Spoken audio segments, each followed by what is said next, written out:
some fabulous programming since dawn.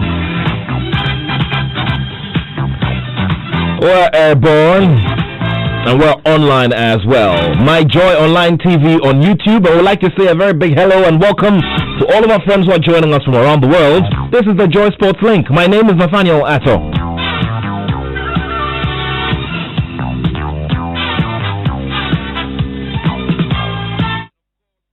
Isn't this a very, very great blessing today? But Ghana's oldest sports journalist has turned 93. There's everything positive about today. Another very positive thing is that one of the rituals that COVID-19 has denied us of is this one.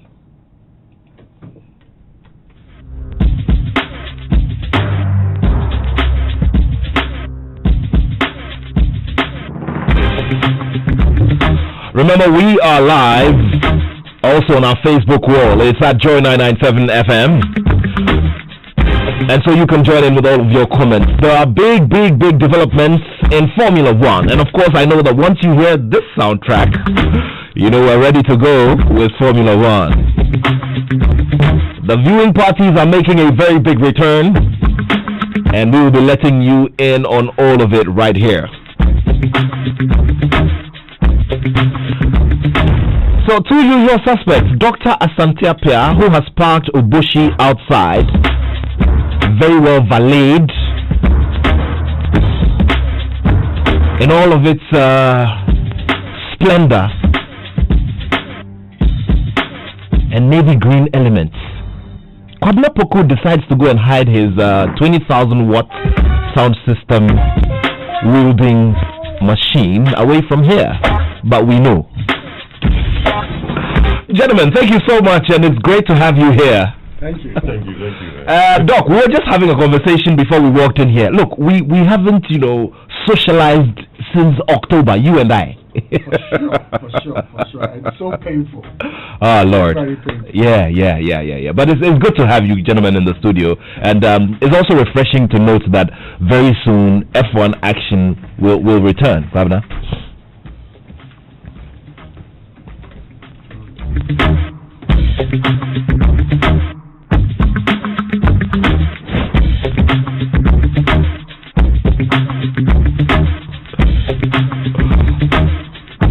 All right, so let's get into the developments, shall we? So there are some new changes and dates for races, and we're going to have double races as well later this year. We're going to look into the rules as well. And I know all of you are asking yourselves when and where Sebastian Vettel will end up. So all of these are here on the Joy Sports Link to start it all off before we get into a major discussion for today, which has to do with the captaincy problem of the Black Stars. Well, is it a problem? I'm sure some are asking. Well, it is a problem based on what we have found out over the last few weeks, and we'll be discussing all of it right here. The reason why you have to stay with us wherever you are, online and on the dial as well.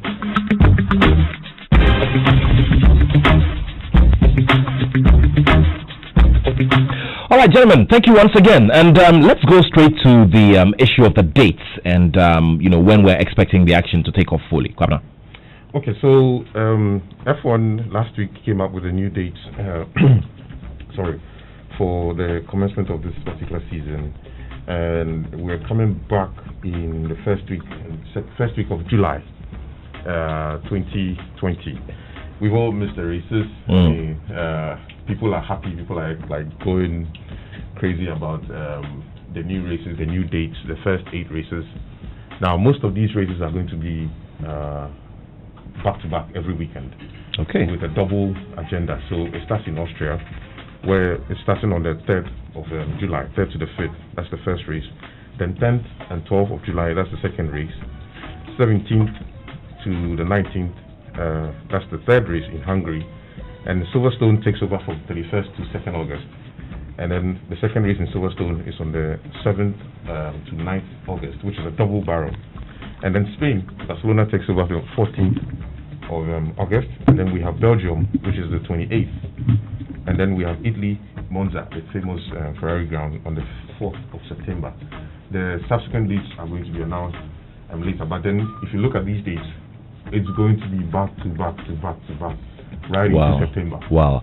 So there's going to be something. So every disadvantage becomes a blessing in disguise. Right. Now we don't have enough time to look forward to the races because it's it's happening. I mean, week in, week out. Every week. Doc, tell me. 8 races in 10 weeks. Yeah. Wow, lovely stuff. Interesting. Doc, this is the Europe edition. So F1 is looking to have dates in Asia and parts of the Americas. So that's what they are currently working on before the new dates. The new 8 races dates are released after these ones. Doc, I want you to put us in the shoes of the Formula One fan, the diehard Formula One fan, and what has happened over this lean period, and how much excitement there is considering that we're going to have non-stop action for 8 weeks going. The average Formula One fan could never have imagined that something like this will happen. This is the first time that we are not experiencing Formula One for a very long time. The start of a season, and we're almost 6 months into the year, and nothing has happened. It has really taught us how valuable this sport is to some of us, die-hard people. And it is also showing that it's a very good business model for most countries that host it. Because the repercussions in terms of loss of jobs, loss of income, and lack of entertainment, and the mental well-being of all these people have been seriously affected. Wow. We are very, very excited to have it back. Wow. We couldn't have wished any better. Now, tell me about the period and what was done by some of you, the fans. I mean, just to keep yourself away from the stark reality that, look, there are no races happening. We must give thanks to DSTV. DSTV has been, on their relief program, has been showing us specific races. I think they've gone through the whole of 2017, 2016, 2018, and 2019 races. Within this period, this 8-week period. Wow. So, and then some of the old classic races. Yeah. And of course some documentaries as well. Some documentaries. Yeah. I think without them it would have been a disaster. I see. Yeah, so we've really enjoyed. And our group too, we've kept our platform, our WhatsApp platform going. Sometimes people try to bring politics inside, but we've managed to put I remember that one. Because there's no racing and stuff like that. But it's been we've managed to keep things together, and we are ready to go. Karl, I want you to tell me about the business aspect of it as well. I mean, the airline industry is very hard hit, in this instance. Now, definitely things are going to be slightly different, so that we're not having fans travel, as they would want to travel. Now, that means that television and digital following is going to have a very big boost. Yes. So and boom. This season, everything is actually, they are doing the 8 races without fans. Now, but mind you, airlines are not flying, but Formula One has one of the biggest supply chain and logistics movements with DHL. So you could tell, and these races are all in Europe. So you definitely there will be a lot of movement of huge trucks, from one location to another location. So for that, they have it covered. But when it comes to the funds, they are utilizing digital and pay TV as usual. And in Africa, of course, DSTV is going to give us full view. I mean, they are giving us the full 360 of the experience. I mean, DSTV is eager to showcase Formula One in a different circle than what we are even expecting. And we are, as usual, over here in terms of our fan base. I mean, our two groups, we have about 400 people in counting. But we are trying to utilize the tools at our disposal. So one of the ideas that came up with some of our partners, including DSTV, is to at least, at some point, start with about 2 viewing parties at a go, running simultaneously, just to be able to control our crowds. So, for instance, the Austrian Grand Prix, the first one, we might have a viewing party at DSTV, and a viewing party at the Labadi Beach Hotel. Okay, so we can observe social distancing and all. As very much well. as social distancing as possible. In both venues, we are hoping not to carry more than 30 people, and then also utilize the digital tools like the Google Hangouts and then the Zoom platform, where fans can actually log on and then join the other fans actually watching the race. So they have their screens at home or on their laptops or on their whatever watching, and then they are also part of us watching at the viewing party grounds. They can take part in the lucky draws, the predict and win online, make their predictions, get it written down, put in the ballot. They can win the prizes from our partners like the DSTVs, the Samsungs, the Starbucks, the Labadi Beach Hotel. All those facilities available for them. And as usual, our media partners will be able to cover broadly. Because you have fans sitting online, you have fans at these two venues. These two venues will be set up in a way that we don't at least go above 30 people per venue. So if you're close to Labadi Beach, you don't have to drive all the way to DSTV. If you're close to DSTV, those coming from East Legon or probably coming from Tesano, Abelimpe, Jowlu, few numbers can come in. When we reach our cap, we tell the security, we've reached our cap, 30 people per this particular location. You can log on and join us and still have fun, take part in the predicted week, Now let's talk about the rules and the modifications as well, and what we expect. The kind of effect we expect it to have going into this season. Yeah, so as I was saying earlier, F1 has actually been working with various governments in various countries, especially in Europe, and most of these countries are trying to bring back some of these live events. Look, at some point we'll have to accept and live with COVID. It's not going to go away anytime from now. So if we don't do that, business will not go on. F1 employs a huge number of people, right? And they can't do away with they sitting at home and not getting paid. Look, when you take COVID, F1 has actually played a major role. They turning most of their factories into producing factories. And they used their factories to produce ventilators for various governments where they were located, especially Ferrari, Red Bull, Renault, Mercedes. These guys actually came together. They are sworn enemies on the tracks, but then they were actually working together to build portable ventilators. So they've actually paid their dues in terms of COVID, in terms of donations, in terms of all those things, and offering the support. So most of these governments are looking at them coming back and then creating another, emotional atmosphere. You know how these things work. It will stir people up. Not that they're going to forget that COVID is around, but then bring some life back into the system. We live in Africa, and F1 has a huge fan base in Africa. Africa actually has an F1 champion, the South African gentleman. So they need to bring back some sort of life, and so they are going to be observing a whole lot of social distancing. There will be a whole lot of testing going on at these various venues. Minimal personal touch between technical teams and drivers and all those things. So, and they've made provisions where they may have to quarantine certain positions if some people test positive or those things. So they've actually put a lot of thought into the processes that they're going to be handling per this comeback of the season, and they're trying to at least go above some sort of minimum of races to be able to determine a champion for this season. Interesting stuff. Okay, so the big subject of Sebastian Vettel and where he ends up. Where does he end up? And I know, and Doc, I'm throwing this to you because I know the fans are having many conversations about the possibility of him ending up here or there. Yeah. But there are so many rumors around at this point in time, and some people even expect him to go to Mercedes. I see.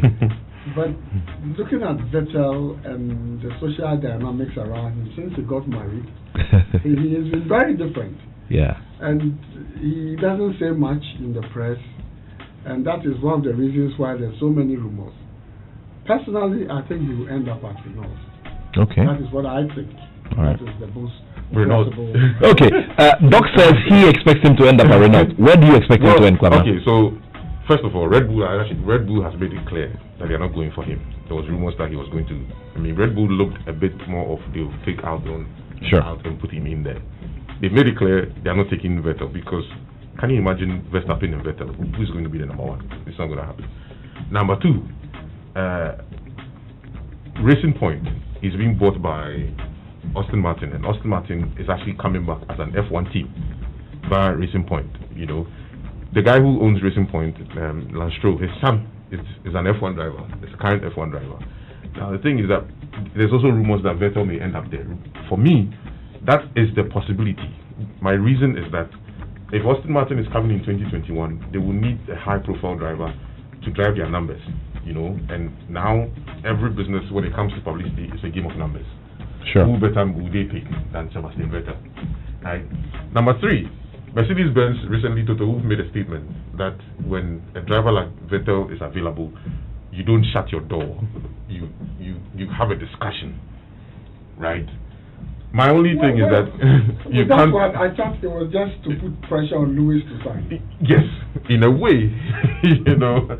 So, but if you put all the three together, I will probably pick the new Aston Martin team for Vettel. And don't forget that Vettel said during the lockdown that he has enjoyed his family so much that he might take a walk into the sunset. It's also another possibility, yeah? Yes, also the possibility that's true. Well, let's see how it goes. Let's just see how it goes. Who will become the predicting octopus here? To go? Even in the abnormal. Okay, to go. Our predictions won't happen this year. Okay.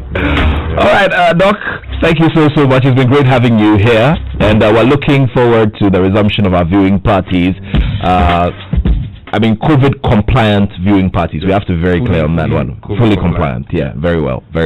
Okay, so I'll catch you, and let's quickly dip into your minds a bit. I mean, you've been around. You've all been around here, and you've observed the trajectory regarding the Black Stars and leadership. In 1992, remember what happened, you know, ahead of the tournament with the captaincy. Abedi Pele was named the captain. You know, it was taken from Kwesi Appiah, was handed over to him. There was a bit of controversy in the final game. We had Tony Bafo as the captain. It just turns out that it didn't go down well with everybody. Okay, so years down, we've had other, you know, scenarios. For you, probably is that the cause? Well, Black Stars captaincy is always drama for me. I see. Watching some sort of, it's like who has the big name? Who has the numbers behind him, who has the support from various countries behind him. So it makes the coach's decision pretty difficult to pick the particular leader that he thinks should lead. As it stands now, I don't know if Asamoah is still part of the team. I don't know if the term general... But as a football fan, what would you prefer? As a football fan, I probably would pick Dele Ayew as it stands now. Okay. If I was to pick a captain. Doc! You know, football in Ghana has a lot of political connotations with it, which is bringing the whole football down, you know. If you look at other places, take a team like Manchester United. The coach decides and the coach has decided. But with us, it becomes the sports minister, the president, the GSA, they don't like this one, they like this one, you know, and these are the things that brings the whole thing down. We must go back to this. Just allow the coach to decide. Okay, so in this case, Kwesi Appiah then decided on Andre Ayew, and that is final for what you're saying. Thank you. Okay, so these represent some of your views out there. You may disagree, you may not agree. All of these come to form diversity in our opinions and make us better people. The reason why we're discussing this subject today here on the Joy Sports Link on Joy 99.7 FM.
Thank you very much for staying here with us on the Joy Sports Link on Joy 99.7 FM. It's great to be in your company.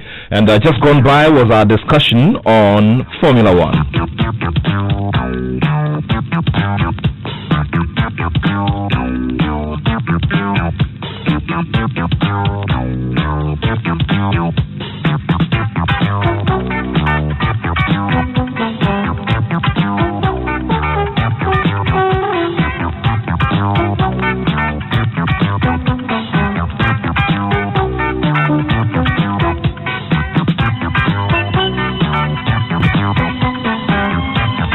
Remember, we are live on My Joy Online TV on YouTube, so you just follow the links and follow the show. We're interactive as well, so you can join us on our WhatsApp platform, +233 244 340 437.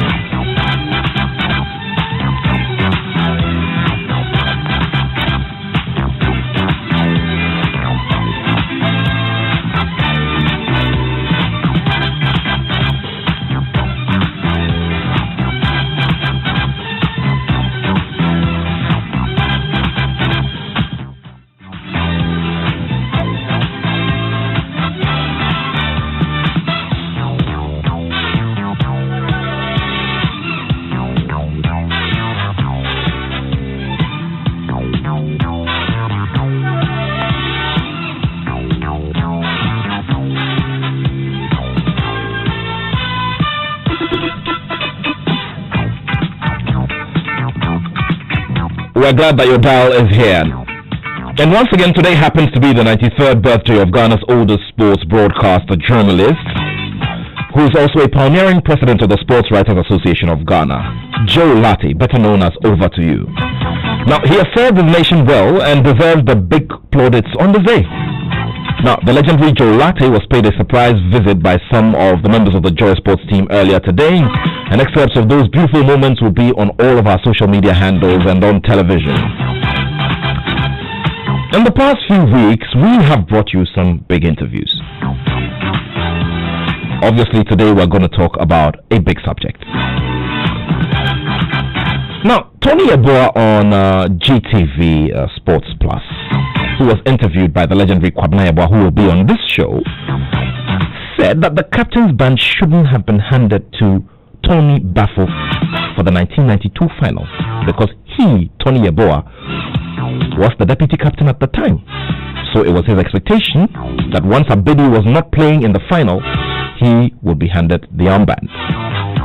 That statement was heavy with meaning and sure meant that there were more issues that met the eye in that big final in Dakar, Senegal, when Ghana lost to Cote d'Ivoire in a marathon penalty shootout. Now, Tony Baffo, who's now the Deputy Secretary General of CAF for Football Development, responded and said that there was no such thing as any lobbying in handing him the armband for the final. So he basically rubbished the comments made by his former teammate. Asamoah Gyan also revealed, some weeks ago in an interview with Maestro of our tree service at Semper Sports that he did not enjoy his captaincy. So talk about Asamoah Gyan. It shouldn't be forgotten that, it had to take a presidential intervention for him to attend the last Africa Cup of Nations in Egypt. Now, what obviously fueled that mood in Asamoah Gyan was Coach Kwesi Appiah's decision to give the role of substantive captain to Andre Ayew. Now, Gyan was to play the role of general captain. Now, mind you, Stephen Appiah, who was a guest on the last two editions of this show, said at a certain point that, the role of general captain is something he doesn't exactly understand in terms of definitions. Remember, Stephen Appiah himself had to cede his role to John Mensah at a certain point. So last week on the Joy Sports Link, the legendary Sami Osei Tufuoh, who played under various captains in the Black Stars, said he disagreed with Coach Kwesi Appiah's decision to hand the armband to Andre Ayew few days to the AFCON in Egypt. This and others will form the basis for our discussion this afternoon with some legendary voices here in the studio. Let's take a listen to Sami Osei Tufuoh on the issue of the captaincy. For me, it's nothing to me. It's just a band. Somebody can be in the field of play. I remember when I was playing with the likes of Abedi Pele, Tony Yeboah, Frank Kamankwa, and all those players. because I speak a lot in the field of play from behind to organize the team. Abedi will always say everybody should listen to Sammy because I see things from behind and I can organize my team very well. So it wasn't anything like you being a junior player or whatever it is. How many times did I captain for Ghana? But I don't want to be just, it's like a captain here and there, problems. No, I don't want it. Like I said, 2002, it happened when they wanted to get rid of CK. I just told them, have you spoke to CK? It could be possible that I play Blaster before CK because I played Blaster 92. I don't know, maybe CK 92, the same 92. But for me, it's just a band. Steven was the captain. But when we qualified for the World Cup 2006, he never did anything behind me. He always come to me and just, when we have maybe a conversation with the people, all the players, they will leave it to me because they know that I know. So I just have a conversation with the people who bring their ideas. He showed you respect. No, I mean, why not? Because I was there before he came, but I never even think about being a captain. Honestly, I never. Because for me, it's just a band. You show your leadership in the field of play. Let me give you a scenario here. 2014 World Cup. Messi was the captain for Argentina, but you could see the inspiration and the thing that Mascherano was doing in the field of play. Messi wasn't doing that. It doesn't necessarily mean that Mascherano is not a leader. He is a leader in the field of play. Stevie was a leader. I love the way he conducted himself in terms of leadership. But so far as he gives me a respect, coming to me all the time in my room, Charlie, Tuga, what are we going to do? What are you going to say? What are you? No, all of them they know. And I never fight for myself. I do for the players. Because without the players, I cannot win. I cannot win alone. So we all come in as a team and make a decision for ourselves. Great revelations there. Very shortly we'll be sharing some of your messages that are coming in. Remember, there were some... Last week I asked Stephen Appiah about what he thought about the transition from Asamoah Gyan to Andre Ayew as captain and all of that. These things, that decisions are taken. I mean, they're communicated formally and all of that. But amongst the football fans, there's so much that goes on regarding judging the processes, judging who's taking what decision and all of that. I mean, from where you sit, how do you, assess all of that and how all of that happens? Sorry, Nathaniel, it was a bit disturbing. Okay. For the NC, I was an NC member, and through our side, to the coach, to the both players, we need to come to a compromise and talk about the situation and so on. But I could see some people are hurt somewhere. You could see that Asamoah was really hurt about this whole situation. But how to manage the situation was the key. Do you think it's been managed well? Do you think the NC managed it well? Well, it goes all the way to the president. Okay. So NC has become a limited. You understand? NC has nothing more to say about it. That's why the old man comes in and spoke to the two of the players, with the coach and then the ministry. So it was a little bit, in my view, was a bit hectic. Why can't we wait till maybe we finish the tournament, then we change the captaincy? You have how many days to go, and then you change those things, and then you bring. Germany was just a chaos into the team. This one is happy, this one is not happy, this one is happy, this one is not happy. Do we need that at that time, whereby there's a 1 month to the tournament? Somebody may just say that, oh, Andre was in the good shape. I understand. Andre, he always given 120% performance. But we should ask ourselves a question.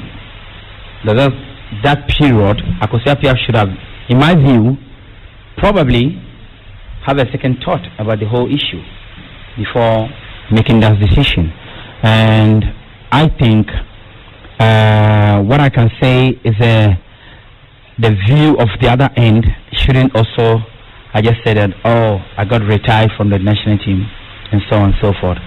You should have just also calm down, because when you say those things, people may take it for granted or to your disadvantage.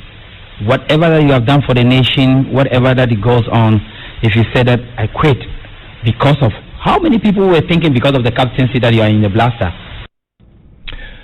Sammy Osei Tufuoh, and this was an interview he granted Joy Sports last weekend. On the same subject, one of the key persons who formed the basis for Tufuoh's analysis was the man Asamoah, who until recently became a general captain of the Black Stars. He spoke to our tree service Asempa Sport recently. I don't think I make one time. Yeah, mommy enjoy captain. Make one we me soon. Yeah, mommy enjoy the captain. Da, make maka. Anyone I'm more enjoy no. Me 7 years of my captaincy. I don't enjoy the captaincy. And more. Yenya. More if you know. I didn't. Yeah, come on. Look, I say my too. They didn't want them down on her side. So maybe you some from Taka. I didn't tell. Because every time they are me to be a captain and a captain I see and I move captain. Hey, so many years captains are between so many years captains are between. I think I make one time no. Yeah, mommy, and I mostly Nipa and Anto say me enjoy pa. I didn't know why I enjoy because this is the time journalists there are so many agendas around. Our captains of course. In few players when we do it, of course, there are so many agendas. People say things and when they see you, they pretend say they like you. But still, another day we interest one band in them. And it was okay. No, we interest one band in them. They didn't for influence or decision about the appear. No, the captain man. Okay, the family need influence. That one, any day me chase them. Okay. What I say? To me, to be frank, because yeah, they nan tokan. Him say we didn't talk about, and now they see baba. I'll just step away. Because Charlie said they see me see no moon for my day. We are due to say me and I say Mususu and I say which is me I can't decision no take me there. It's a man is away magic.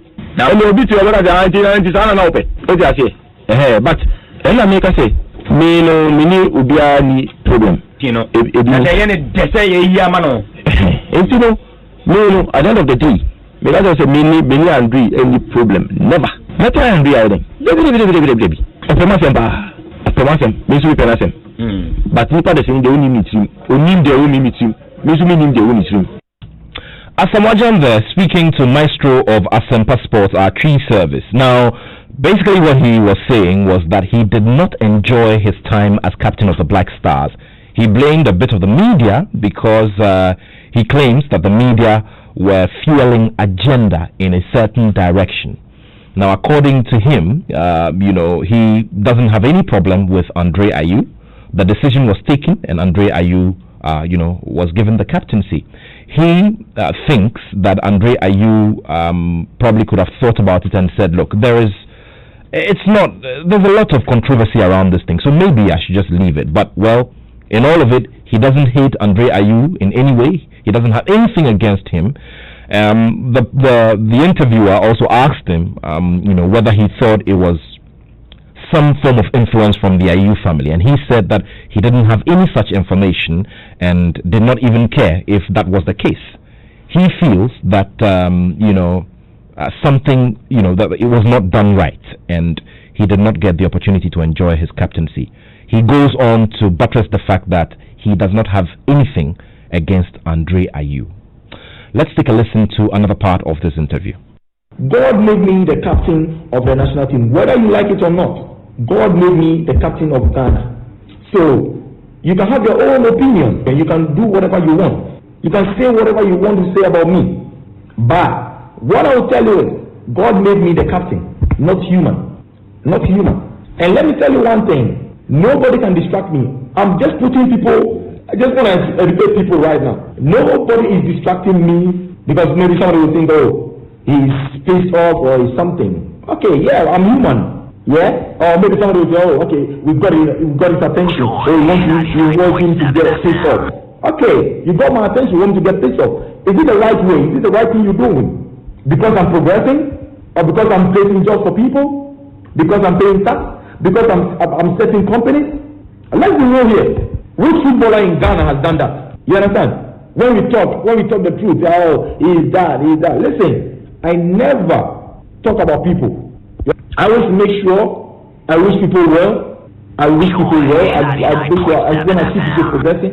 Listen, and people even contact me to ask me how they made it. But when they go outside, because of hypocrisy, he's that. But they've forgotten. There are a lot of things going on that people don't know. But I will never reveal anything to anybody. But what I want to say is, God made me who I am right now. Well, you heard it for yourself. Asamoah Gyan, in a bit of a frustrated tone there, saying that, God made him who he is. God gave him the captaincy. And, that one, there's nothing anybody can do about. Well, let's backtrack and take a listen to Tony Yeboah, who also feels shortchanged when it comes to the role of the captaincy. Obviously, at the time when Abedi Pele was captain of the Black Stars, he was deputy, especially during the Africa Cup of Nations 1992 in Dakar, Senegal. Well, during the final, Abedi Pele couldn't play because he had received 2 yellow cards in the build-up to the final. Now, a decision was taken and it was handed to Tony Bafo. That also brought its own controversy. But years on, Tony Yeboah has opened up on the way he truly felt about that matter. Let's take a listen. He is not, deserved to be. It's a fact. Because Akwasiapia was the captain, and we took the captain and we gave to the Abedi. So I wonder something. We have the senior player. Tony Bafo was new into the national team. So when it's not me crying, at least the top people are there, So for me, I was thinking that this situation also costed the team a lot, because everybody was shocked, and the coach, was a fixer, before the game, he told us we have a letter from Ghana that Tony Bafo has to be a captain. I don't know where this is from. Wow. I don't know whether it's true or not, but so everybody was like, what's that? Wow. Everybody was shocked. Wow. But I was motivating the players. Oh, no problem, let's go and play.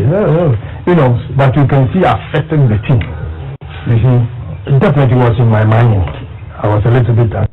Okay, so Tony Yeboah there, he says that it was in his mind. And if you watched that final, if you haven't watched it, you go and watch it later on YouTube. He spilled some chances. There are people who believe very strongly that those were chances he wouldn't have missed even if he had closed his eyes on a regular day. Well, let's also take a listen to Tony Bafo, who was the captain for the final of the AFCON, where Ghana lost out to Cote d'Ivoire in a marathon penalty shootout. Tony Bafo has a response to the claim that was made by Tony Yeboah. To be honest, I was not expecting to be named the captain. I remember we had a team meeting, and then the fixer announced that Anthony Bafo is going to captain the team. This is how it got to me. Okay. Did you get any hints from your roommates that you probably are going to be the captain of the day? You see, this is something very interesting, and I'll tell you now. People thought that Abedi, maybe because we were close, we were roommates, Abedi never ever mentioned anything about captainship to me. And this, I can assure you. Is there any iota that maybe at the time your manager probably spoke to you that, okay, Tony, there seemed to be some written there, but what was the reaction from your teammates when you were given the armband? What was their reaction? How did they receive you or the news? My manager, I didn't have a manager. I always worked with a lawyer. And when I went to France, I worked with Pundit. But generally, I never really had the manager.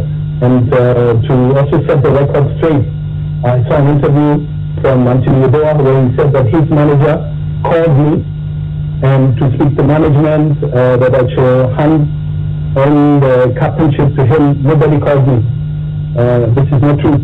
And this is exactly what I can tell you. And I remember also when the late Nathaniel Attoh, who was one, for me, BT manager, in psychogy. Also, they said there are some rumors going on, something going on, and I said, look, whoever wants to take the captainship can take it. I am not keen on captainship. I can only tell you that when I went to Met, after 3 months, I was named the captain of the team. I don't think that a captainship will make you win trophies. I mean, that's Tony, your roommate speaking. He's obviously there. Maybe want to hear your voice to him. Tony! No, sir. So there we go. This was, an excerpt of an interview that Tony Buffo granted to GTV Sports Plus. Willie Graham was the interviewer you heard there earlier. Kwabena Yeboah, the president of SWAG, also interviewed Tony Yeboah on the matter. So we've heard all of it. So it's clear that there are a lot of boxed up emotions, at least from the 1992 era till now. We've had different kinds of scenarios between that time and now. You heard Asamoah Gyan, you've heard Tony Yeboah, you've heard Tony Buffo himself. Clearly, there are boxed up emotions. How can we move out of this? And why is it that for a very long time, everyone kept saying, there is no problem, there is no problem? Here with me is a pioneering editor of Joy Sports, a seasoned broadcaster, a seasoned commentator, and a lecturer, communication studies at Ghana's premier communication studies training institution, the Ghana Institute of Journalism. He also practices public relations with the Social Security and National Insurance Trust. Here with me is the man we refer to as the truth, Karl Tufuoh. Thank you very much, Original KT, for joining me here. No, pleasure's mine. Now, you've heard all of these. You saw these happen at very close range in the early 90s. You've seen the rest of them happen subsequently. How first of all do you feel listening to all of these at this stage? We're in 2020 and we still haven't won the Africa Cup of Nations. It's getting to 4 decades now. Well, if we haven't won the Nations Cup, then it's simply a fact that we ain't good enough. It has nothing to do for me with any captaincy issue. Okay. I still maintain to this day that if Abedi Pele had played in 92, we wouldn't be talking about 40-year wait and 20-year wait and 90-year wait. Okay. We would have won, no doubt. And I always tell him that in the face. I also still believe that if Abedi Pele had been there in 96 in the semi-final, we would have won. So it has nothing to do with being captain or not being captain. Now to the issue of captaincy itself. There is no law, there is no rule, and there's no regulation that states how a captain is appointed for a team, whether at the national level or at a club level. The general convention, and that's the key word there, convention, sure, is that the coach has the final authority of who should be the captain and decides. It doesn't mean that Papua New Guinea can have a criteria and say that the most senior person or the youngest person. It depends from country to country. But what I do know from my history is that the longevity does not necessarily make you a captain. For those who may not know some of the names I'll be mentioning, I'll pause and even start with the current generation. When did Virgil van Dijk join Liverpool? Okay. Sure. When Henderson is not available, who's the captain? If Milner is not playing, who's the captain? Van Dijk? Have people not been there longer than here? Sure. Who complains? That's the first thing. Because in England, the coach has the prerogative to choose the captain. If you don't like it, the door is your front. As we say in Ghanaian English, you move on. Now going back In 1982, after England had come from the World Cup, undefeated, but still didn't get to the final, the captain for the team was McMills. McMills played for Ipswich. Mills left because he was 33 to concentrate on club football. Anytime Mills was not there, Ray Wilkins of Manchester United or Phil Thompson, if he was playing, was chosen, but normally it was Ray Wilkins. Bobby Robson came in and took Brian Robson as his captain. Brian Robson had his debut for England in 1980. Ray Wilkins had his debut for England in 1975. Are you getting the point? Very well. And they were playing for the Man United team. The two played. Wilkins was the captain of United. Robson was the captain of England. Crazy, ain't it? Crazy. By the end of that season, Ron Atkinson, who was the manager of Man United, had taken the captaincy from Wilkins and given it to Robson. Okay. Karl, Tony Yeboah referred to the fact that he was not in the best of moods on that day, and you could clearly see when it came to his delivery on the pitch. Now, question is, you saw them play. I mean, you were close to the players. You knew what they were capable of doing. Is it to say that Tony Yeboah did not have the leadership skill? And if probably you were put in the shoes of Otto Pfister at the time, would you have taken the same decision as in bring Tony Buffo instead of Tony Yeboah? For me, I wouldn't have done that. That as in you wouldn't have chosen Tony Buffo. Okay. But I would still respect that because for me the prerogative should be with the coach. Okay. And I'm saying based on where you sat at the time, if you were in the shoes of Otto Pfister, would you have chosen Tony B as in Tony Buffo or Tony Yeboah? I wouldn't have chosen any of them. Because by the basis of which Tony complained, that is Tony Y, on the interview that he had with Kwame Yeboah, he spoke about him not feeling too comfortable, couldn't have given it to, and he was implying himself, or Opokunti. Then from day one, Opokunti should have been the captain, shouldn't he? Once Kwesi Appiah was not going to play, Opokunti should have been the captain. Has Opokunti complained? Not exactly. Good. And that's why I find it so sad. If Tony is saying, and that I'm using a big if, that it totally distracted him, then I'm surprised because he had been in Germany for 4 years. He should have been a bit more professional than that. That was sad. It was very, very sad. Now, let's get to the genesis of what most of these things came about. Kwesi Appiah was the substantive captain as at 1990. In the first match against Nigeria at the then Kumasi Stadium, now Baba Yara Stadium, Kwesi Appiah played and he captained the team. That was Bokar Caesar's first match. Exactly. Sarah Mensah got that goal. Kofi Abre played. Safi Jemfi played. Stanley Abura played. On the basis of that performance in the earlier qualifier, a second qualifier,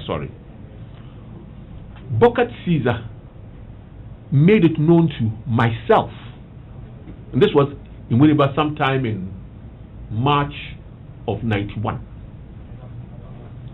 Myself, I don't know if I should mention the others, but I'll mention just one more. Papa Pencil was with us. Okay. There were 3 other guys with us. I'll tell you off air, but I won't tell because they have not given me permission to say it. That he could not guarantee Kwesi Appiah a starting role in the team he was building.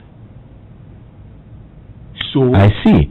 Bokar Caesar told you that he could not guarantee Kwesi Appiah a starting role in the project he was doing.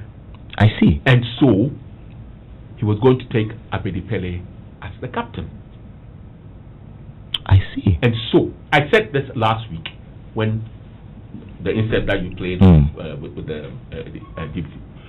So, we were, quote, as journalists, and you know it, sworn to secrecy until he would come out with the announcement. He subsequently informed the FA, but didn't give them the reason.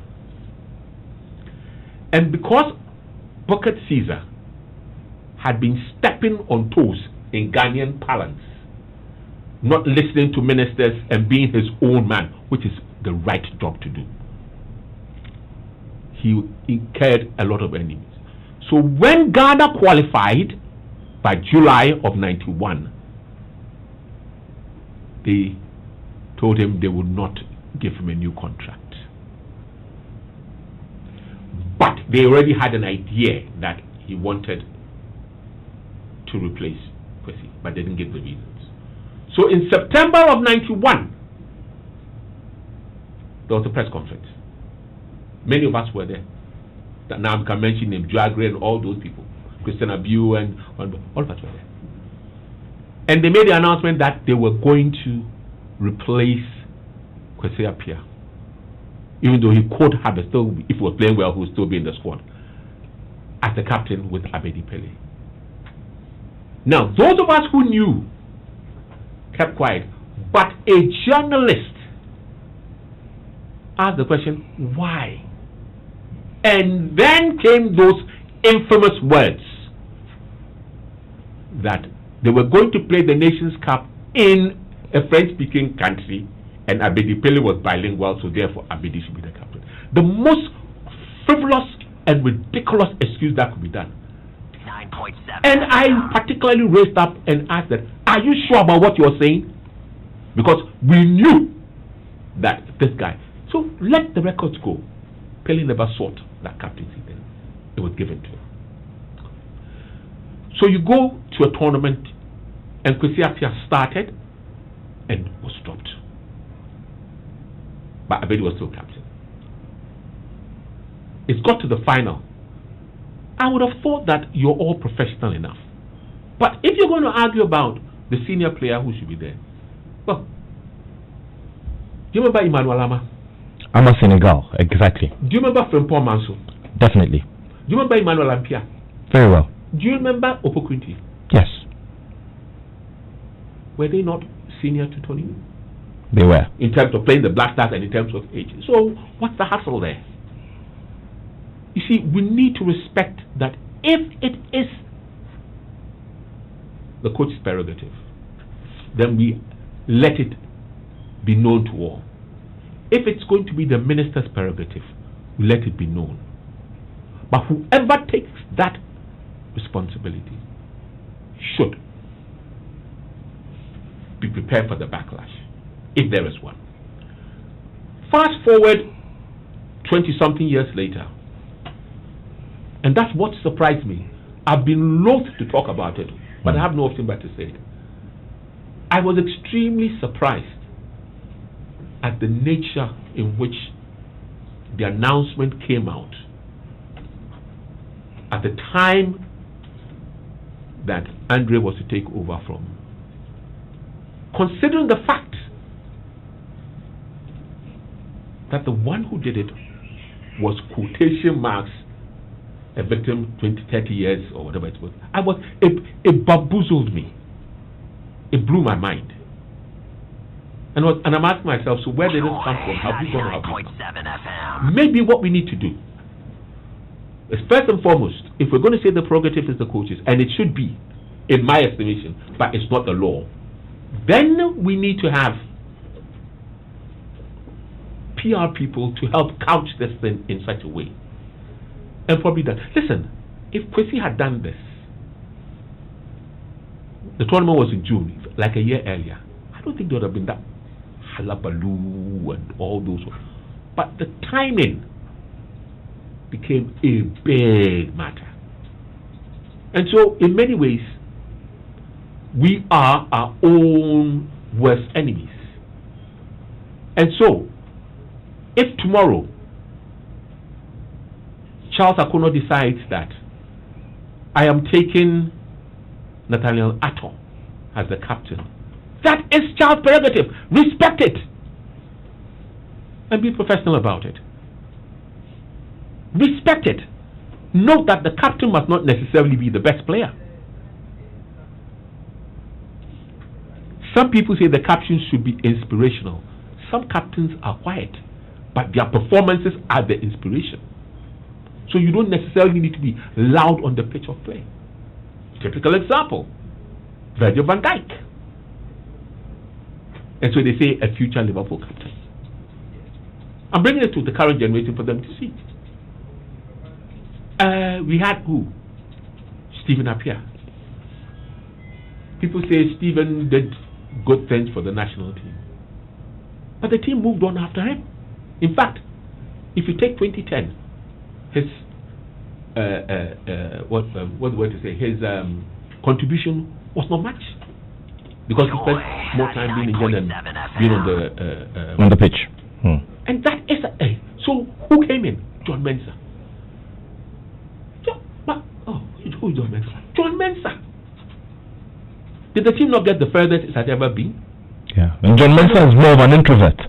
That's a very quiet man, but his performance. So you don't need to be vocal. You don't. So when I see people saying this man is senior, nothing to do with seniority. Why is it only in this country that we have? Okay, so from everything, from the account that you've given us, from the submission, we should leave the coaches to use whichever method they please. They can decide to forget seniority, they can decide to forget experience, they can decide to forget quality on the pitch as well. Is that what this is? All I'm saying is that Nathaniel Attoh and Karl Tufuoh, and thereby and therefore the listener out there, has no business deciding who the captain is. The captaincy is determined normally, but not the law. Normally, the norm by the coach, and that's why I said at the beginning that if you want it to be your president, your minister, your coach, your FA president, a technical committee, you decide on what you want, but let everybody know so we can keep our mouths shut. And let me tell you, when Asamoah talks, and I know how bitter he is because from his words, talks about all this, and he says the media. It is true, because some of us have an agenda. Some of us in this profession have an agenda, and so they will propagate one against the other. It is not 100%, but it is also a factor. And so you go to tournament, it doesn't come out. At least if Asamoah had been this, it would have been. Come on, I find that highly unethical for people in our profession. Karl Tufuoh is here with me in studio on the Joy Sports Link on Joy 99.7 FM. We're discussing the captaincy problem. We describe it here at Joy Sports as a problem simply because of the accounts that have been given over the past 4 weeks from the people who have been in the center of all of the action. Let's get on the phone line and speak to the legendary Willie Kluche, who is now a coach playing the role of technical director at Inter Allies Football Club. He's won the Nations Cup before. He was there in 1978. He was there in 1980 as well. Yes, Uncle, and thank you very much for your time here on the Joy Sports Link. Thank you. Uncle Willie, good to hear from you. Now, simple question: did you, at your, during your era in the Black Stars team, have any such issues with the captaincy, who was supposed to be there, who was not supposed to be there? Please educate us. Well, during our time when we were playing in the African Cup of Nations, Willie was the captain. But during the tournament, he didn't start. He went to, he captained the team onto the field, went through tossing and everything. Then he left the field and gave the captainship to Razak in the first game. Before, and after that game, he started playing, and there was no problem because the mentality of the players back then was right, in the sense that we were behaving as a team, because the state invested a lot of money into us. So before the tournament, we ourselves were having a lot of meetings and consultations about the tournament. So our focus is how we're going to win the tournament for the state. So the thinking was right, the focus was there. So there was nothing like captain, and there was no issue of somebody fighting somebody because of the captainship. Now, so decades down, when you hear all of these cases, the 1992 scenario, the recent one ahead of the Egypt Africa Cup of Nations, how do you feel, considering that you and your teammates had a certain mindset at the time because of the circumstances? That's a major problem of the Black Stars, and it's one of the problems that is worrying the Black Stars, and we are not able to win the African Cup up to date. The mentality of our players, it's not right. It looks as if people are playing the Black Stars for their personal, gains, because people have been complaining. He was the captain. Somewhere along the line in the tournament, they have to remove the captainship and give it to somebody. So they are there in the tournament, but the team spirit is not right. Football is about teamwork. So if there is these problems and people raise it and people say there's nothing there, everything is fine, only at the end of the tournament, then people will be talking. But you see, you don't play the Black Stars because you want to be a captain. You want to play the Black Stars and achieve something. For about 38 years, we have been complaining that the mentality of the players is wrong, because they come to play the Black Stars and project themselves than winning the cup for the nations. Because when you look at all the head of states that in government, before they go to the African Cup of Nations, the president of those times will always tell the Black Stars, our main focus is to please go and win the cup for us. And they go to the extent to negotiate. They are winning bonuses and all the good things that goes with the tournament. At the end of the day, they rather make money, and they don't bring the trophy back. Only to hear these stories is heartbreaking. And one thing that makes me very funny is some of the captains. At the end of the career, they brag with the captainship, and when you hear them already, the former captain of the Black Stars, and you achieve what for the Black Stars? And they use it as, somebody using a doctorate degree attached to his name. The main focus is when you play for the Black Stars, what did you achieve for the Black Stars? The African Cup that every head of state, every president wants to win. And you go and promise the whole nation. After taking our money, they will tell the whole nation, pray for us. They go there and they mess up, and then they come back and they are talking like this. That somebody undermines somebody. You can hear some of the white coaches who come and they will be complaining allegedly that there is too much black power or juju in the blasters, and that also will bring another problem. And people say it's right, they are right. Some say it's not right. You know, so for me, the blasters, they have lost their focus because captainship shouldn't deny us from winning the cup. And 78 is an example. Olekwe was the captain, but he didn't start the first game.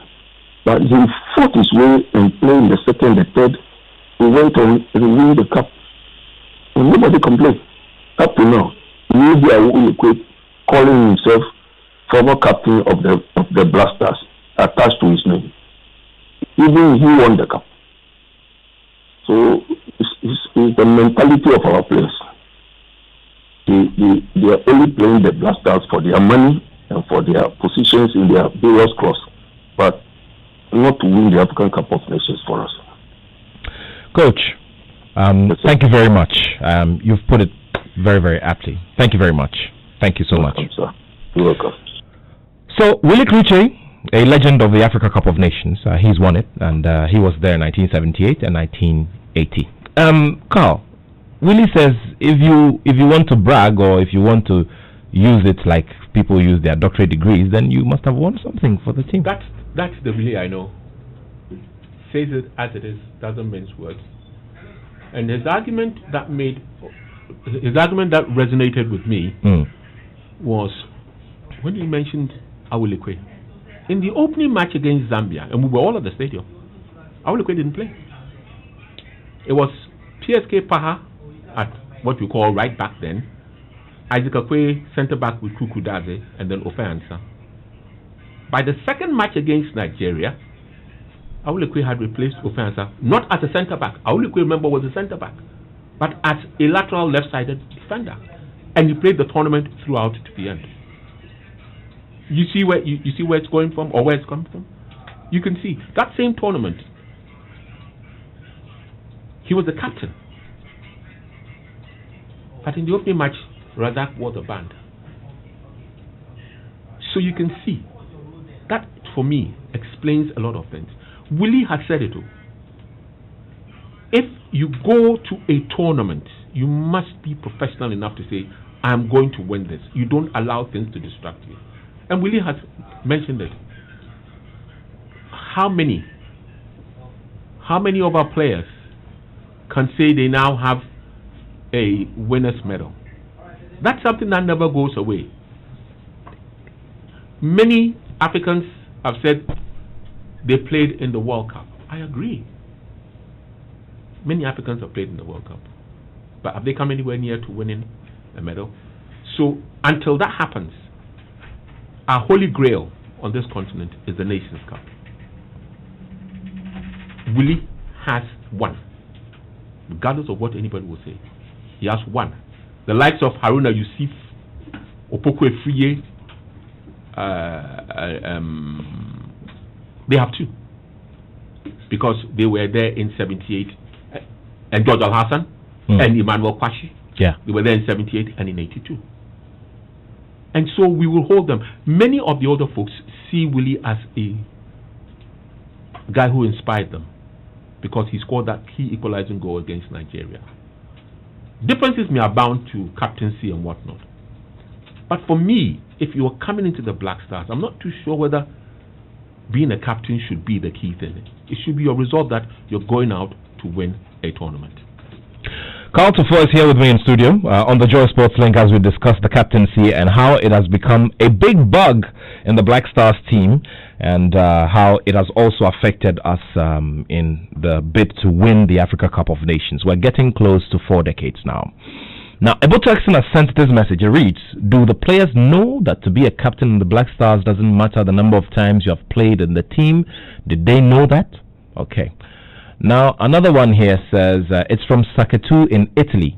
He says, good afternoon, Citizen Attoh. I totally agree with Mr. Tufuoh on this captaincy issue. Coaches must be allowed to take decisions about which player should lead the national team to a tournament. For instance, in the English team, Gary Cahill was assistant to Rooney in the 2016 Euros, but after the tournament, Kane was subsequently named the captain ahead of Cahill and Henderson in Liverpool. I'm happy because I wanted to mention that. Sterling Raheem Sterling. has played longer in the national team than Kane. Mm. But who is the England captain? Some people argue it's racism. I still don't care. Gareth Southgate says, I want Kane. You either accept it and move on. It doesn't. It's not for Karl Tufuoh, under any circumstances, to try to dictate to Southgate who should be the captain. Some more messages here. 030 plus 233 244 340 437 plus 233 244 340 437. That move from Kwesi Appiah was just a disruptive tool to not perform at the tournament. Please sign and add your name the next time. 244 340 437. Some more of your messages here on the Joy Sports link on the issue of the captain. Nat, good day and thanks for bringing my man to the show. I love Karl to bits. He's always saying it as it is. As for me, if all these players are now, these ex-players are now talking about these rows in camp back then it really happened, then I would call them nation records. Why didn't they say all these until now? I'm really disappointed in all of them. Why I always salute Stephen Appiah during his time as captain is that he brought much stability into the team. So as for Anthony Yeboah's comments, the least said, the better. You have to be captain before you kill yourself on the pitch? This is from Godwin in North Kanishin. Godwin, thank you very much for your message. Let's do some more. Now, all right. This is from Wilson in Capitol Hill. The problem with Ghana's captainship is that it's not lobbying and consultation, but there are a lot of mystical powers being used from behind the scenes. Why did Adolf Amma get injured? Why did Stephen Appiah get injured? Why is it that players who were in line to be captain after Stephen Appiah were often getting injured? Michael Essien, John Mensah, Kevin Prince Boateng, and Kweju Asamoah. Was Kevin Prince Boateng billed to become captain?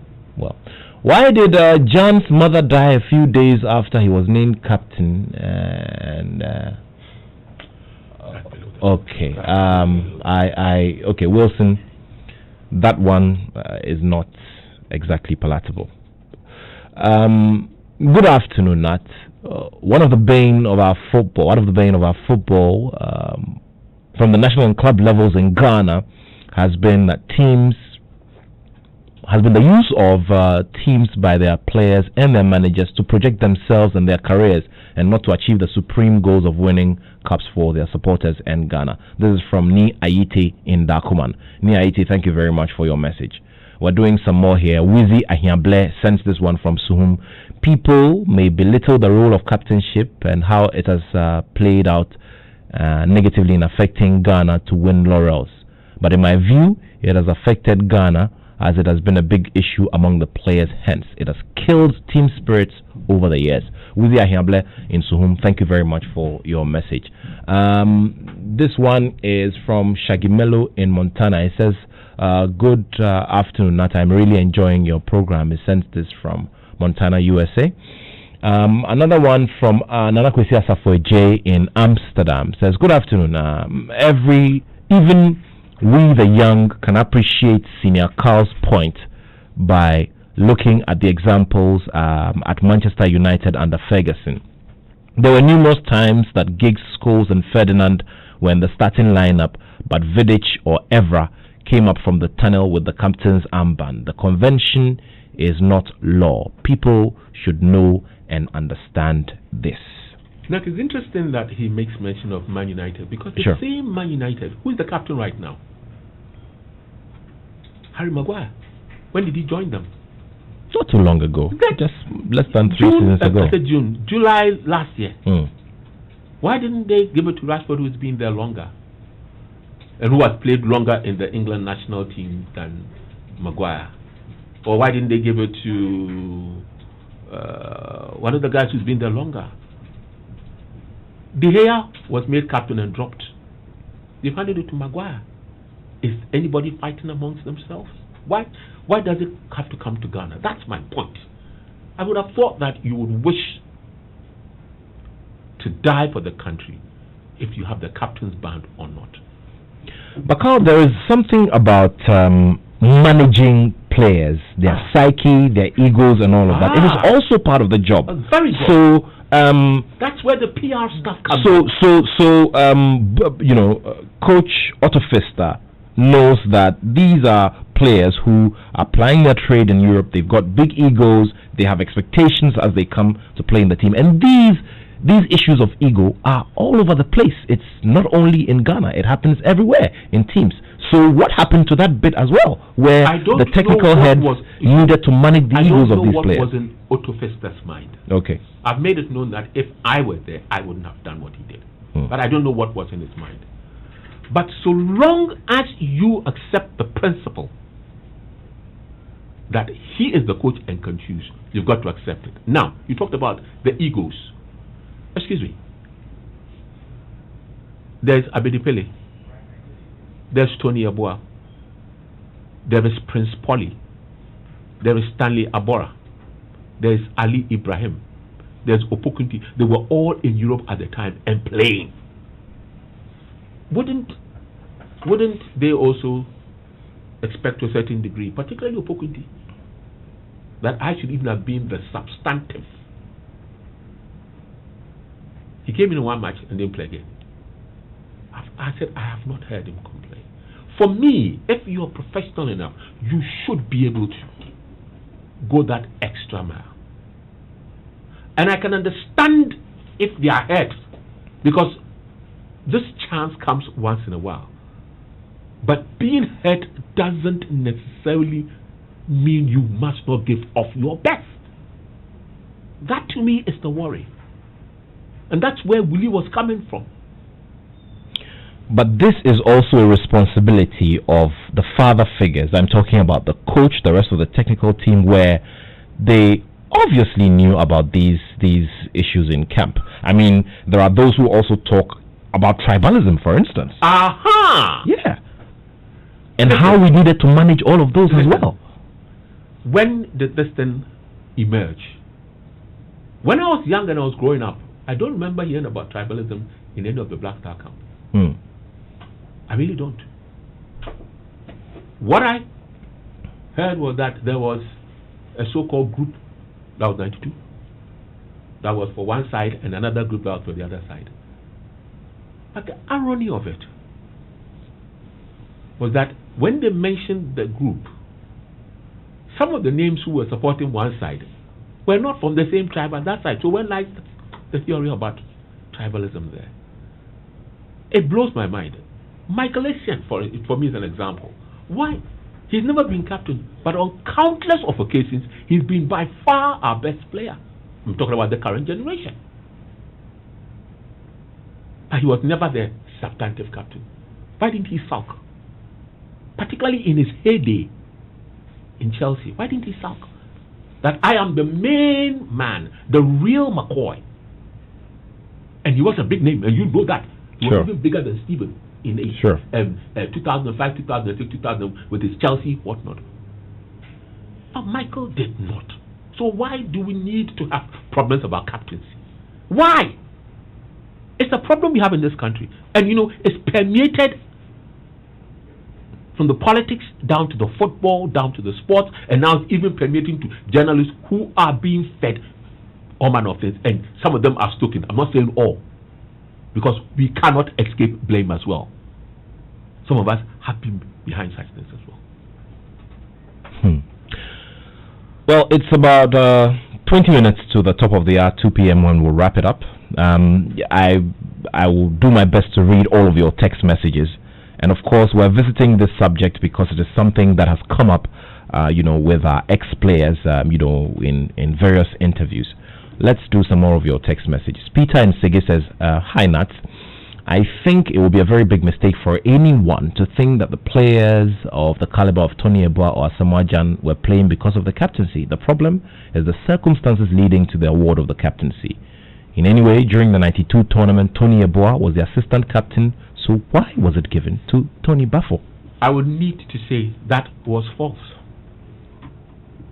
Tony Yeboah was not the assistant captain. Okay. Kwesi Appiah was the assistant captain. Okay. There is another one here. It's from Papa Ansa in Teshinungwa Estates. Now, good afternoon, Nat. Greet my mentor uncle Karl for me. Now, Senior, our Black Stars players have really wasted our taxpayers' money for long, and we're always on the politicians for embezzlement of our monies. Can't we probe the former players in courts as well? Okay, Papa Ansa in Teshinungwa. Not probe who? You can't probe any player. Probe who? Why?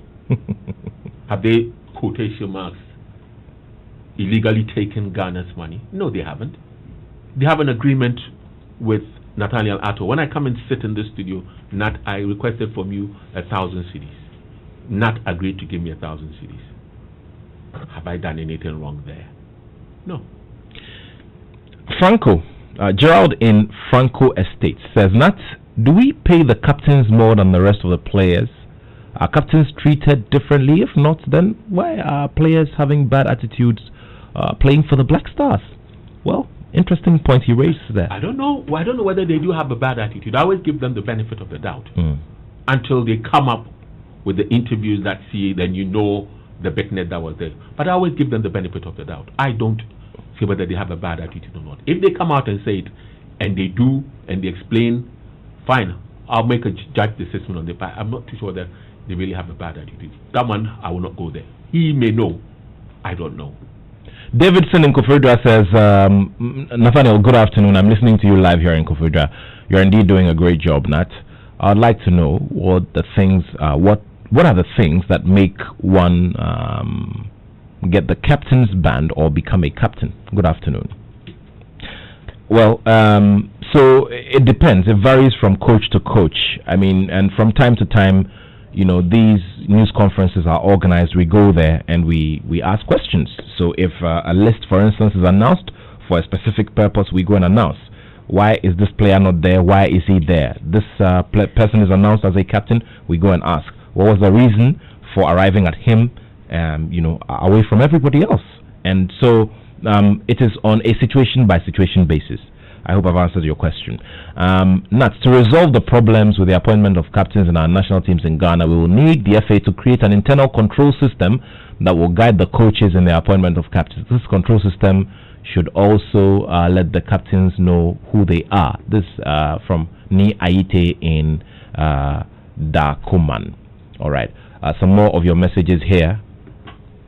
Okay, loads and loads of them. We'll do our best to get as many of them as possible and also activate the phone line in a bit. Whether Abedi played against Ivory Coast or not, it wasn't a guarantee that we were going to win the Nations Cup. Before Senegal 92, Ghana played the Ivory Coast 4 times. Abedi played in 3 of those matches and we lost. In 1994, Ghana still lost to the Ivory Coast, and Abedi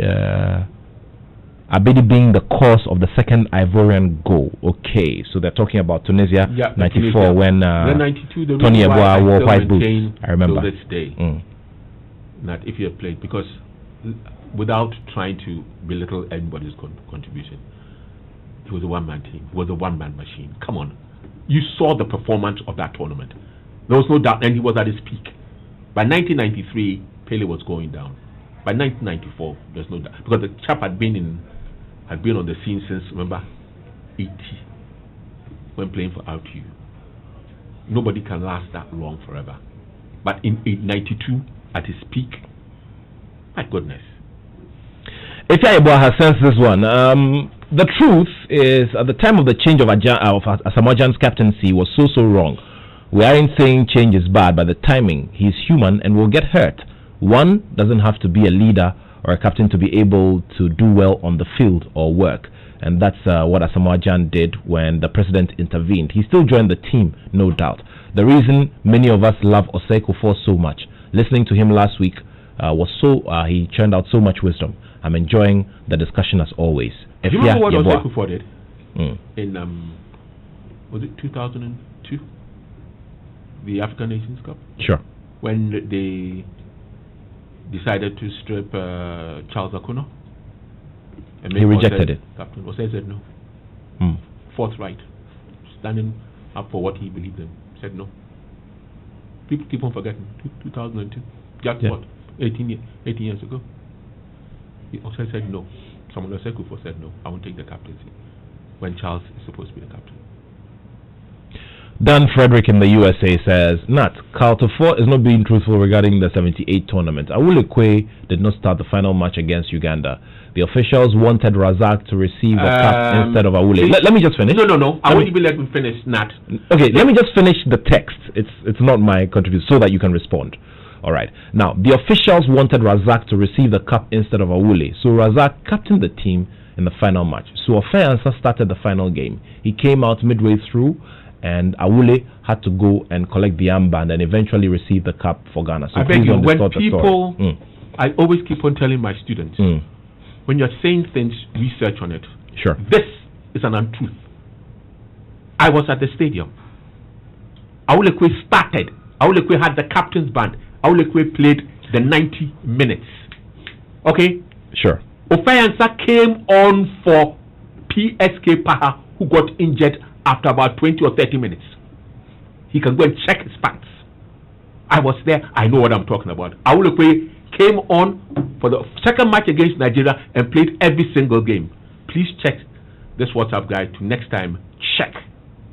He started and ended the game.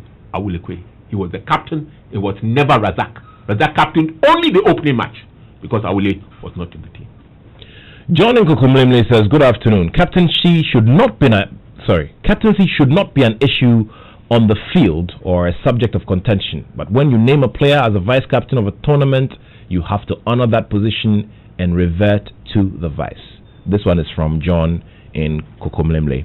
Well, we'll do some phone calls, as we do the discussion as well. 0302-216-541, 0302-216-541, 0302-216-541.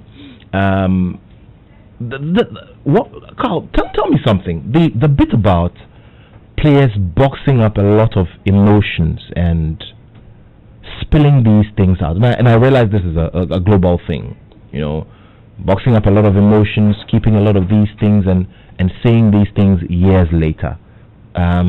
It does something to also derail the focus, doesn't it? It does, but it helps us in terms of our job. Because it gives us a talking point to focus on, which is what you're doing. We've taken full advantage of it. Sure. So as a media practitioner, I wouldn't... In fact, if I told you that don't take advantage of this, then please. Sure. I don't know what I'm about. But what I find shocking and surprising that why must it come out 20 years later? Let it be known then and there. Maybe that's the difference between... Yeah, the reason why I was asking this particular question, yeah. When I say those who play, those who are born and raised up in, let's say, Europe, and those who are born and raised up here. You see, I am not necessarily a big fan, because of his attitude, of Kevin Prince Boateng. However, because he was born and raised up there, he says his mind the way it should be. He's not going to wait for it 10 years later to explain. He tells you then and there. And maybe that's what we should be doing. If you're not happy with something, you let it be known now. Don't wait till 20 years, 30 years later when we've moved on and then suddenly you bring it back. That for me is a worry. We'll get to the phone line to speak to our first caller, Joseph, in a second. But let me just read this quick one from Fifi Anaman, a sports journalist. Now, Fifi says, Boss, good afternoon. Great show. Listening keenly. I wanted to say that the captain of the Gold Coast 11 team during the 1951 tour of the UK, Timothy Daba, was stripped off the role by delegation leader Richard Akwe because Daba had led the players to demand for more allowance during the tour. And I learned of this while working with C.K. Jamfi on his autobiography. The captaincy was given to Chris Brandt, who was then 22 years old and a junior player at the time. Brandt would go on to captain the team for the next 7 years. Yeah, Brandt was the first Black Star captain. When I say Black Star, Ghana captain. Yes, I remember very well. I had the privilege of interviewing him before he died. Let's go to the phone line. Joseph is our first caller. Joseph, good afternoon. Hi, good afternoon. Night. Good afternoon. Yeah, this is Inko Joseph. Oh, Inko, good afternoon. Thank you for joining us. Yes, sir. My boss Karl has already made my day, and I would like to applaud him for that. In fact, I agree with him on the point that in Egypt 2019, at least Kwesi Appiah could have done us a lot of good by taking his decision earlier. So because of this, I would like to suggest to the FA that even though it's not done anywhere in the world, we can be the pace setters by setting up the criteria for the captainship and his assistants in the Black Stars or any of the national teams before we can select somebody to be the captain. What are we supposed to go through because of what has happened in the past? I listened to Tufuoh, I listened to Nebua, and then Abedi, and we could see that the pivot, in fact, about 40 to 50% of our problems have been coming from the captainship. Somebody like Akosiapia, most of us campaigned for him to become the Black Stars coach because of domestication, because we knew what he had gone through. He has been in this soup before. So we were expecting him to rather set the pace, but rather he came and muddy the waters. Look at the decision he took. And I think the FA will have to start if we really want to move forward. Because some people do it because of friends and colleagues, and it's affecting us. Look at the amount of money that is spent in the Black Stars. Look at the amount of money that we spend when we go into the Nations Cup. Meanwhile, we have a lot of areas that even potable water is a problem. Well, thank you. Thank you. Thank you very much, Inko Joseph. Now let's go to Pazor, our next caller. Pazor, good afternoon. Good afternoon, good. How are you? I'm great. Please go ahead. I want to contribute a little into your program. Please go ahead, Pazor. The players, I think, should bury their pride, feel nationalistic, and work towards a common goal. Because if we, the blacks, discriminate among ourselves, or when one is kicked and we become bitter, what about when the white chooses sin? What do you say about it? It seems we are our own enemies. So the players should stop engaging in the tough gambit and work be nationalistic and work towards a united goal. So we shall succeed in our football activities. Thank you. Thank you very much. Thank you very much. 0302216541. Justice is our next caller. Justice, good afternoon. Hi, good afternoon. How are you? I'm great, thanks. You go ahead. Good. So I think somebody made a point when you were reading the WhatsApp message that really it's not about the selection, but it's about the circumstances leading to the selection of the captains. An example is that of Abedi Yeboah, and Anthony Yeboah. For the coach to have said that there's a message from above that this person should be the captain is problematic. And I think same with Andrew Ayew and what's his name? About the junior captain. So it's about the circumstances leading to the selection of our captainship. And I think that Karl had made a point that it should be the prerogative of the manager, the team manager, to choose. And if we understand this, then irrespective of who is chosen as a captain, the players will understand that that is the decision of the manager and nothing else. But if we have politicians, journalists, and others influencing this, then we'll always have a problem. Thank you. Thank you very much. Thank you very much. 0302216541. I'll pick the last caller and then we'll do our final comments for the show. We'll look at what we feel could be the solution to all of this. Peters, you're our last caller. Thank you for joining us. Yeah, thank you. My name is Peter T. I'm calling from Sukura. Thank you. I want to talk about the captainship.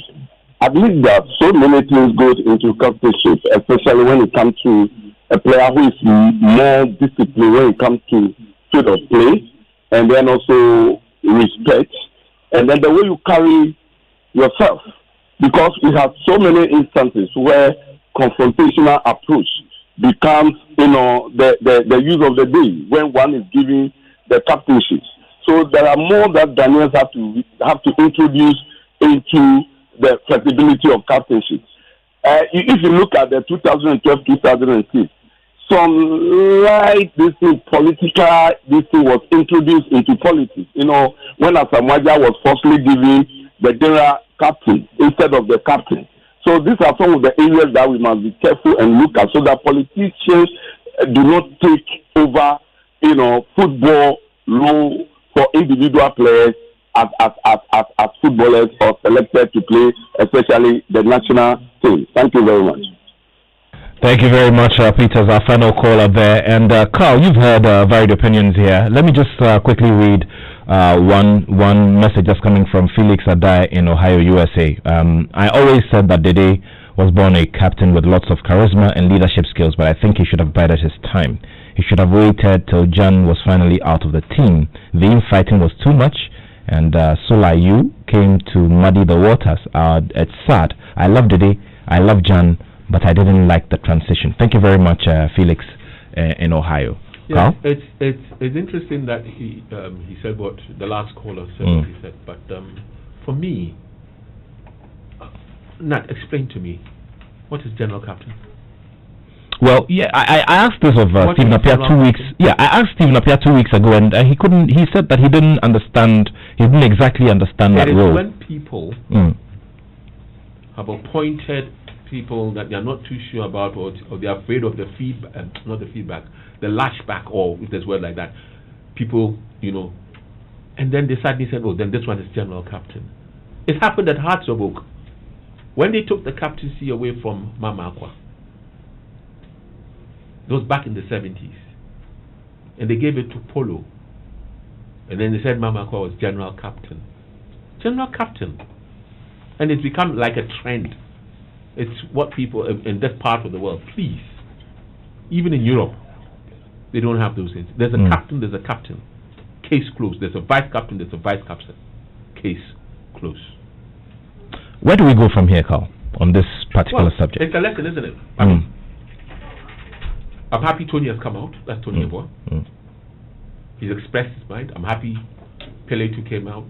He had no idea about what was happening. Tony Bafo has denied whatever it is. This is a lesson for the current FA now to sit down and decide, is Charles Akuno going to be the one who's going to pick the captain? Remember, I said at the beginning that it doesn't necessarily have to be the coach. Each country has its own way. So that if Charles decides to go against the popular trend and say, I want Jordan, I want Wakaso, I want Richard Kinson, he should be given that prerogative. If they don't want it from the coach, but they want it to be a team, whichever team it is that will pick the captain should have that final authority. No politician, no commentator, no print journalist, no broadcast journalist has a right to determine you are not part of that team.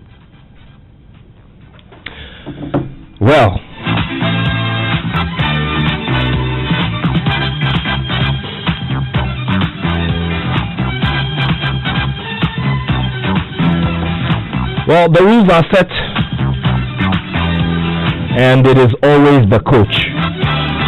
The coach decides, and that's it. Until then, or until any new rule is set or any new directive is given, we're going to go by what the coach says. Once again, we'd like to doff our hats for the legendary Joe Latte, who turns 93 today, a pioneering president of the Sports Writers Association of Ghana, and also a seasoned commentator, a legendary one at that, who's inspired many generations years on. It is our prayer that God will give him strength to look ahead to more years in good health. We'd like to say a very big thank you to all of you, to the whole production team, to all of you who listened from here in Ghana and around the world.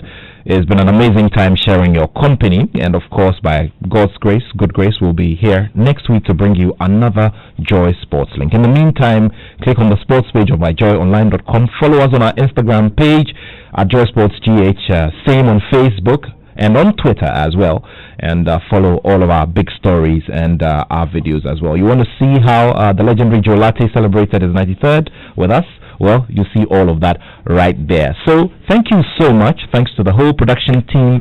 It was a massive one at that. Now it's time for Hannah Odame to bring us the Joy headline news at 2.